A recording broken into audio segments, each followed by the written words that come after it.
marks an important milestone in our university's history. We today are commemorating the 50th anniversary of African American undergraduate enrollment at the University of Tennessee in Knoxville. In 1961, on a chilly January morning, our students climbed the hill for their 8 a.m. classes.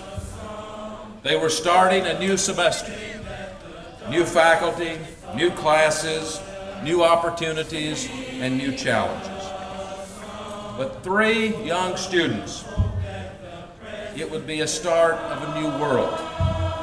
Those students were Theotis Robinson Jr., Willie Mae Gillespie, and Charles Edgar Blake. Please join me in welcoming Theotis Robinson. Theotis.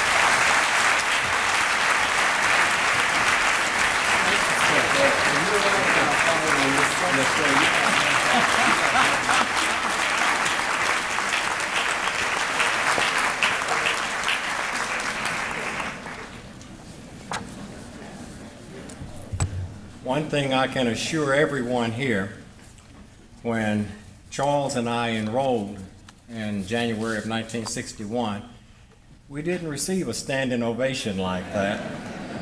I can assure you of that. Having just graduated from high school and believing that I should be able to sit at a lunch counter and order a hamburger and order a French fries and a Coke, assuming that I had money in my pocket to pay for it, which was not always necessarily the case, I joined this sit-in movement here in Knoxville. It started in June of 1960. By July, the organization that was sponsoring the sit-in movement took out an ad in a Sunday edition of the Knoxville News Sentinel that listed a number of things that were wrong here in this city. They included, for example, that the 3 church-related hospitals did not accept, quote, Negroes, unquote, on any basis. It listed further down that UT's undergraduate school did not accept, quote, Negroes, although the graduate school had been desegregated some 8 years by this time. As I read that ad that Sunday night at my family's kitchen table, I decided that this is something that I can do something about. And so I sat down. I just graduated from high school, was about to enroll in September at Knoxville College, where I had a scholarship, wrote a letter to the university applying for admission. I didn't mention the high school that I graduated from, which was Austin High. For those of you who are familiar with Knoxville, never to be confused with Austin East. It was Austin High. Austin High was the only high school in Knoxville that blacks could attend. As a matter of fact, I was a plaintiff in a lawsuit to change that status. My family and I lived closer to East High, which was 2 to 3 blocks from where we lived and about 1.5 miles to 2 miles from Austin. Our neighbors on both sides were white. I didn't mention my race. I didn't mention the high school. As I said, there was nothing in it that indicated race at all. But I received a letter back from the admissions office saying that they were sorry, but the undergraduate school did not accept Negroes. Now that begs the question, how would they know? Which suggests that they were screening very carefully, because certainly they were anticipating that at some point in time such an application would come through. Subsequently, I wrote another letter asking for a meeting for my parents and me with the people in the admissions office, which they granted. We came to the university and met with these 2 gentlemen, Grady Atkinson, who was dean of the graduate school, and Bill Smythe, dean of undergraduate school. I noticed Joe Johnson was nodding his head. He remembers these men. We met with them. They were very cordial, very gracious, but told us that they couldn't do anything about the policy. Wanted to know if we wanted to meet with the president of the school, Dr. Andy Holt, a name that everybody in this room has heard countless times. We told them that we did, and so they scheduled such a meeting. We met with Dr. Holt. He wanted to know why did I want to come to the University of Tennessee. I explained to him I was born in Tennessee, lived all my life in Tennessee. My parents and I paid sales tax, which meant, of course, that we were taxpayers in the state of Tennessee, and that by law, I had a right to attend. He said that there was nothing that he could do, wanted to know if we wanted him to take the matter to the Board of Trustees. We told him that we did. He responded that he couldn't assure us what the board might do. We told him again that we understood that, but that he and the board needed to understand that if they did not change the policy, we planned to sue the university over this matter. The board met in special session on November 18, 1960. For this occasion, they also brought in the state attorney general, who informed them that there was no way that he could win such a lawsuit if it in fact were filed. After discussion, the board voted to change the policy and I was admitted. And on January 4th, along with Willie Mae Gillespie and Charles Edgar Blair, the three of us enrolled here at the university.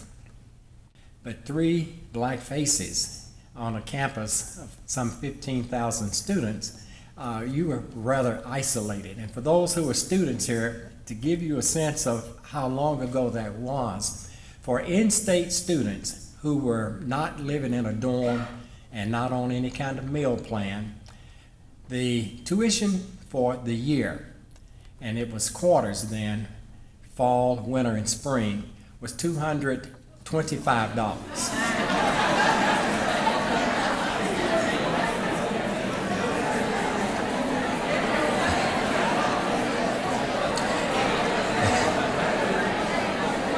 As they say, things change. They certainly have changed. But it was a very interesting experience, taking classes with a group of people with whom I had never taken any classes with. I had gone to a segregated high school, so all of my classmates were black. Suddenly, all of my classmates were white, because Charles and I never took a class together, although we did have one English teacher who was not too very fond of black people that we took English from in subsequent quarters. But it was, you made friendships. You had some experiences that were not necessarily positive, but you had many others that were positive. And looking back, thinking about this, and coming to today, where we are now.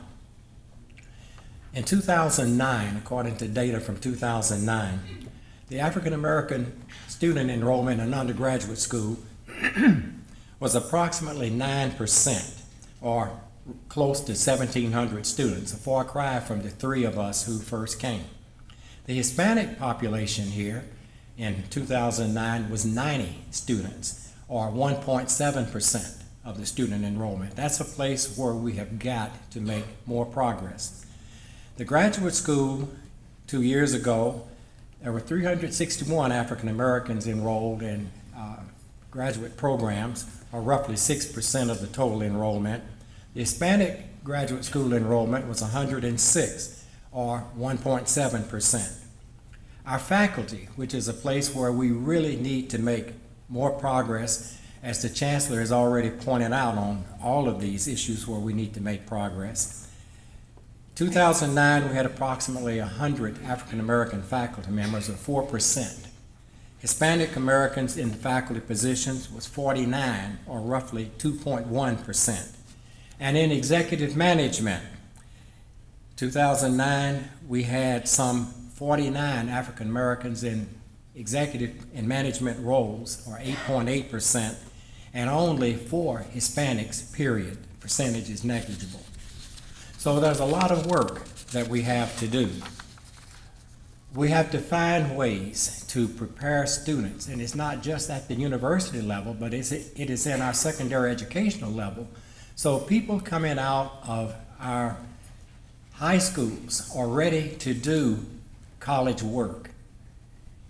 They have to be prepared to do what has to be done here, which you would attest to, those of you who are students. But we still have a way to go.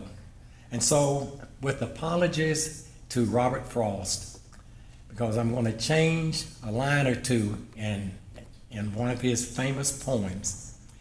Rocky Top is lovely, dark and deep, but we have promises to keep and miles to go before we sleep. Miles to go before we sleep.